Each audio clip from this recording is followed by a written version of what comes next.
trickery and this racist, blatant legislation and all that they doing to us. So it's very important for all of us to reach out to the ghetto, reach out to the people, really try to build a people movement. It got stolen.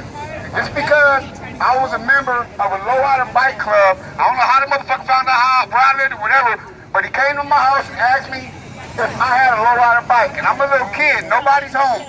And I told the motherfucker, yeah. And so he busted in my door and came in and threw my bike upside down, looked at the serial number. It wasn't the right bike, but the motherfucker still took me out the house with a Hood t-shirt on, dirty socks and shit.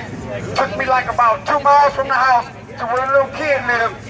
And when we got there, he took me out the car, we went up to the door, and the little kid said, that's not the one that stole my bike. The motherfucker threw me out of his goddamn car right around the corner and made me walk home. With no motherfucking shoes or socks on, shit like that. That's just an example of how Oakland police are, how police are everywhere. Also, in a real park, a long time ago, which I do not smoke weed anymore, but I used to, the motherfucking same two cops are talking about, used to come to the party, and they would take people's weed and tell them to get the fuck out of here, and they would go on the side of the fucking center and smoke the shit.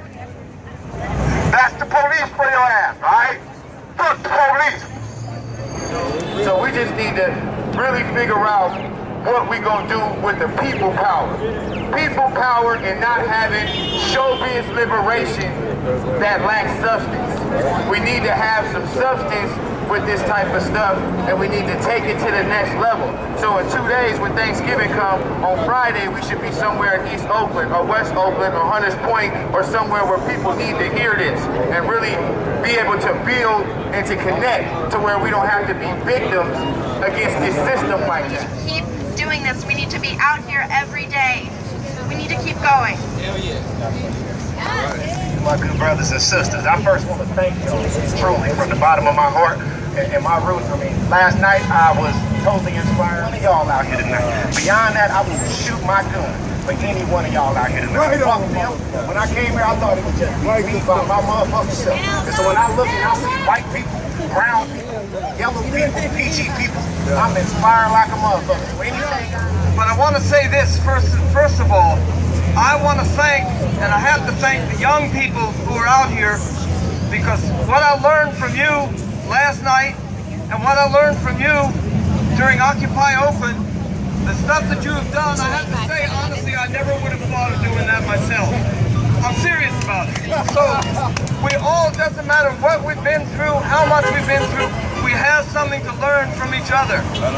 That's the first thing I want to say. The second thing is this: we have to realize this is not just a movement confined to Oakland, nor a movement just confined to the United States. From South Africa to Syria, from Great Britain to Greece, all around the world, China, everywhere else, working class people and young people are rising up against this vicious, racist, oppressive capitalist system. And that's what we are really a part of. When you look in the United States, what does this country have to offer to the great majority of young people? Just about nothing. And of course, for those who are on the bottom rungs, it has less than nothing to offer. And that's why they have to go out and brutalize people and murder people and put people in jail in this country at a higher rate than any other country in the entire world. That's why. So yeah, we have to fight against the things like what happened in Ferguson, but at the same time we have to keep our eyes on the prize. And the prize is the overthrow of this brutal capitalist system as a whole.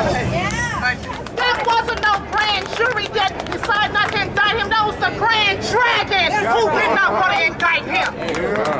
I see black police getting a cut on the side for criminalizing the children to get the families evicted out of public housing. I see it. I've seen the police go from hood to hood and start shit. They will go to one hood and say, that nigga from that hood want to kill you. They'll go to that hood and say that nigga want to kill you. I see